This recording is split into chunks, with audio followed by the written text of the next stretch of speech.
Happy Sunday to all. जैसा कि हर व्यक्ति को संडे को कुछ अलग करने का मन होता है, तो मैंने भी सोचा आज साइंस के लिए थोड़ा मैथ्स में आपको कुछ बताता हूँ। तो मैथ्स का एक टॉपिक है एक्सपोनेंट्स एंड पावर। उनके बारे में मैं कुछ रूल्स और कुछ एग्जांपल्स आपको बता रहा हूँ। सबसे पहले हम लोग समझते हैं प्रोडक्ट रूल। प्रोडक्ट का मतलब क्या होता है? जब हम मल्टीप्लाई करते हैं तो उसका जो गुणांक निकलता है उसको क्या बोलते हैं? Product rule.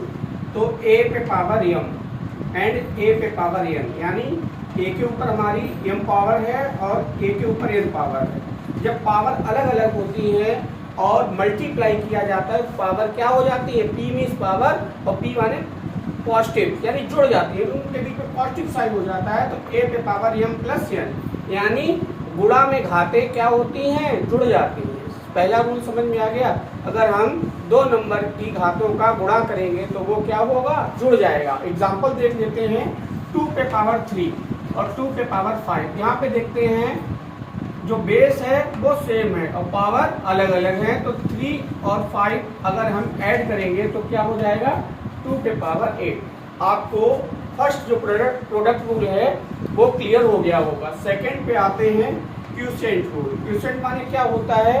डिवाइड। जब हम डिवाइड करते हैं तो जो भागफल बचता है उसको क्या बोलते हैं? क्यूसेंट। देखते हैं a पे पावर n m, और डिवाइड किससे करना है? a पे पावर n।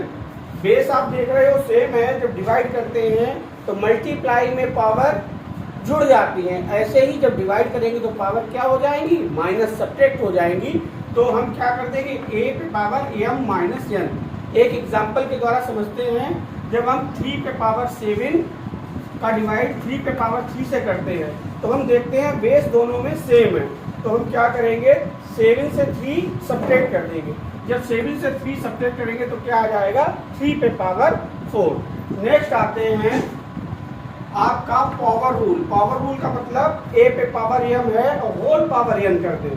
अब आपने देखा है ये जब ब्रैकेट है तो ब्रैकेट का मतलब क्या होता है? मल्टीप्लाई, यानी आपका a m इंटू n हो जाएगा। a पे पावर m इंटू n। इसको हम जरा एग्जांपल से समझते हैं।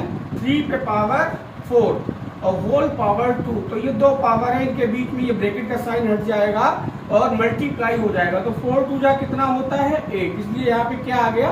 8। नेक्स्ट चलते हैं आपका पावर ऑफ प्रोडक्ट रूल। ये जो पावर ऑफ प्रोडक्ट रूल है इसमें क्या है? a पे पावर m एंड b पे पावर m।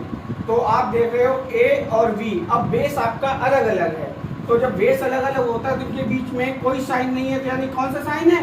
मल्टीप्लाई का।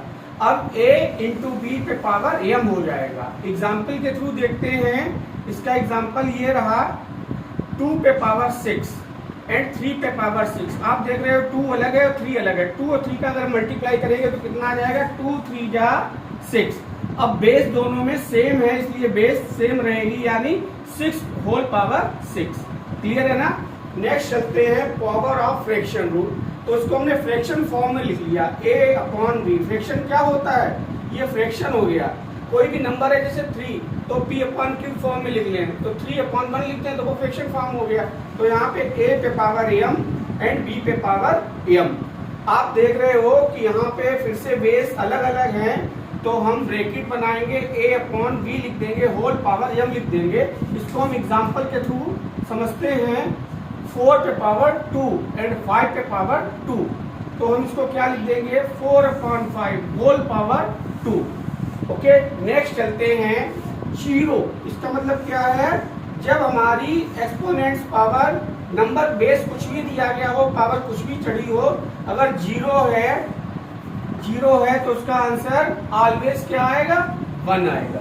अब थोड़ा सा हम समझाते हैं आपको कि ये जो पावर है वो कैसे लगाई जाती है। जैसे मैंने लिख दिया 10, यहाँ पे क्या है? 1 0 है, तो हम इसको क्या लिख सकते हैं? 10 टू द पावर 1। नेक्स्ट आते हैं 100। 100 में यहाँ पे कितनी जीरो है? 2 0 है, तो ये 2 0 ना दिखा के यहाँ पे क्या लिख सकते हैं? 10 टू द पावर 2। मतलब क्या हुआ? 10 इंटू 10। आंसर क्या आएगा? 100। तो ये आपको एक्सपोनेंट्स करना समझ में आ रहा है कि 10 टू द पावर 2 को हम कैसे ब्रेक करके लिखेंगे, यानी 10 और 10 का 2 बार मल्टीप्लाई हुआ, आंसर क्या आ गया? 100। इसको पावर्स के रूप में कैसे लिखेंगे? 10 टू द पावर 2। नेक्स्ट आते हैं 1000। यहाँ पे देखते हैं 1000 में 3 जीरो लगी हुई है, तो 3 जीरो को हम क्या लिख देंगे? 10 टू द पावर 3। अब ये 10 टू द पावर 3 है, इसको ब्रेक करके लिख दें 10 इंटू 10 इंटू 10। कितना आ गया? 1000 आ गया। आगे चलते हैं। आपने सुना होगा स्टैंडर्ड फॉर्म, ये आपने टर्म सुना होगा।